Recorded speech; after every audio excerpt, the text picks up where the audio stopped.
But yeah, we actually had a white chair. There's a white chair. He sat I'm down. the shit for that. That's sat down and we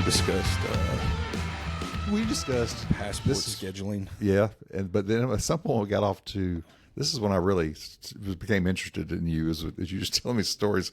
I think it's Cooper, the youngest one. Yeah. You were telling me a story about he had either disassembled a lawnmower. Yeah, my lawnmower. Lawnmower. Yeah, the story was, I had to work, and my dad was going to watch the kids, and he's not very reliable as a supervisor of children. That was Mom's forte.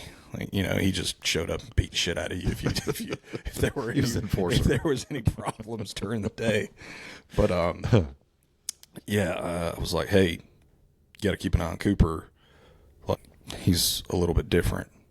Oh, I guess I didn't raise 3 kids. Okay. Gotcha. All right. Yeah, sure. Buckle up. So I go to work. I come back. I open up the garage door, and my 0-turn lawnmower is in like 100 pieces. And I already knew what happened. I walk inside, and there he is asleep in the recliner. And I'm like, hey, asshole, wake up. He said, what? I said, you and a Cooper PM in my lawnmower? And even though my dad was in the military and at one point was over facility maintenance, his idea of maintenance is, hey, Chuck, how do I thread this cord on this weed eater? So it's not very handy. You didn't ask him to repair your lawnmower. No. I just asked him to watch my child and make sure he didn't do anything. And that would have solved the issue. So I take him out in the garage, and it's in 1,000 pieces, and he goes, well, why'd you do that? And I said, I've been at work. What do you mean, why did I do that? How long have you been asleep? I said, where is Cooper? And he's like, well, I think he's upstairs. Cooper. Ordering parts. Comes down, and he's got oil and grease just all over him. And my dad was like, Jesus. And he was 4 at the time. Oh. I just looked at him, and I was like, put it back together.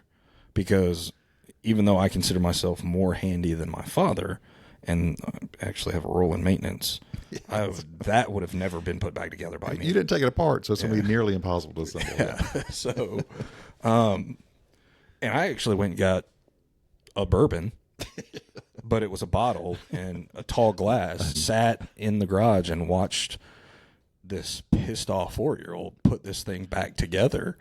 And it was even on wood block. He took 2 of the tires off and put blocks under there, and used the jack that I had in the garage. And I was like, "How did you figure out which socket to use?" I just do what you do. I just kept trying until it fit. That was 5 years ago. He would do the exact same thing today, and at the end of it, I'd be like, "Why'd you do that?" And he'd be like, "Why did I do what?"